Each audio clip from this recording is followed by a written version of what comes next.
It's your favorite kitchen witch, Dawn the Kitchen Witch, and I am here in my kitchen doing a little witching. Today is all about my fresh herbs from my herb garden, which again, it's very small, but I'm very proud of it because I basically just put the herbs in their containers and just let them be. I'm not much of a gardener, so that's about as much as I can handle. So yeah, today we've got some beautiful peppermint. Oh my God. It smells like candy canes. Oh, it's so good.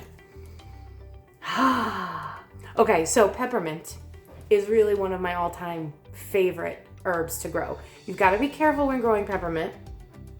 It will take over your entire garden. So if you don't put it in a container, be prepared for it to strangle everything in your garden. I made that mistake once, only once, okay?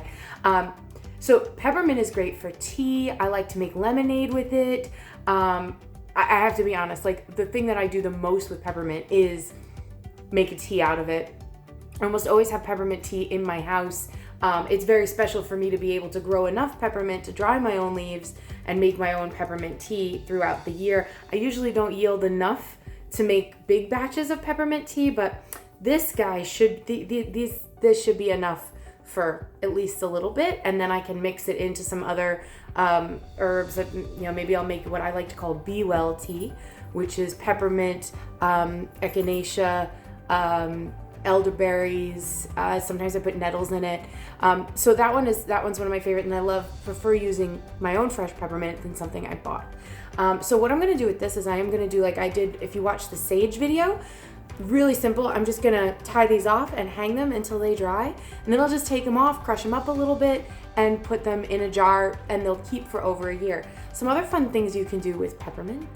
I like to mix it into salads because it's a nice fresh bite. It's not what you expect in a salad. It pairs really well with if you made a nice salad with some spring greens and some chopped up watermelon, a little bit of chopped up mint and feta cheese. Oh my God, so good.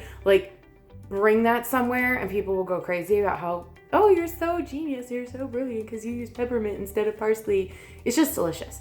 But peppermint has really great spiritual nutrition properties. Peppermint is for purification. And it's a refresher.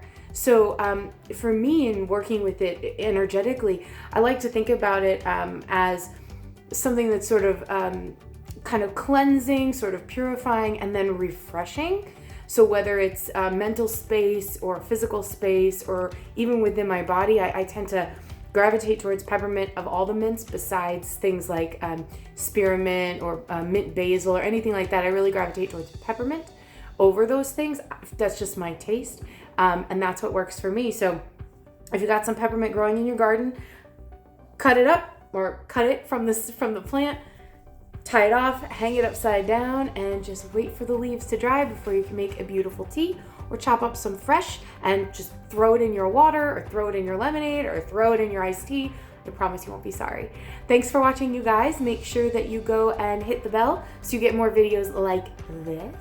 Make sure that you subscribe to the channel, the YouTube channel here, so that we can stay in touch. And if there's something you want to learn about in terms of spiritual nutrition, just put it in the comments, and then maybe I'll be able to get to it and answer all of your questions.